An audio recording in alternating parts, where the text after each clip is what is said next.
Madam आता आम्ही गरीब राहिलेलो नाही, आम्ही आता श्रीमंत झालो. आमच्याकडे 2 बैल आहेत, एक काळा एक पांढरा. अरे वा, मग क्या बात आहे. ए मला सांग, तुम्ही त्यांना असं बांधून वगैरे कुठे ठेवता? कुणाला, काळ्याला की पांढऱ्याला? पांढऱ्याला. पांढऱ्याला गोठ्यात बांधतो. आणि काळ्याला?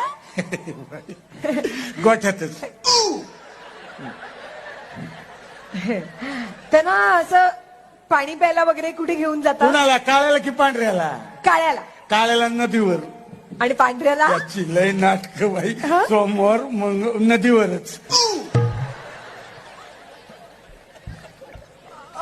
त्यांना खायला काय देता? कुणाला, काळ्याला की पांढऱ्याला? पांढऱ्याला. त्याला गवत. आणि काळ्याला?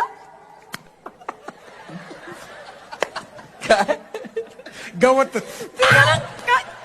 काय नाटक लावले रे? हा, तेच तेच सांगतोयस. कशाला विचारतो मग, पांढरा का काळा? पांढरा काळा रे. काय? हा? अहो बाई, काळा माझा प्रिय बैल आहे. आणि पांढरा? तो पण प्रियच आहे. हा. त्या हाताची देईन नाही पण मला ना तो काळा बैल जास्त आवडत नाही. का? तो रोज 5 लिटर दूध देतच नाही. आणि पांढरा? बैल आहे, दूध कसं देईल? काय बाई. कानाखाली बाजवी ना, जास्ती आगाऊपणा नकोय मला.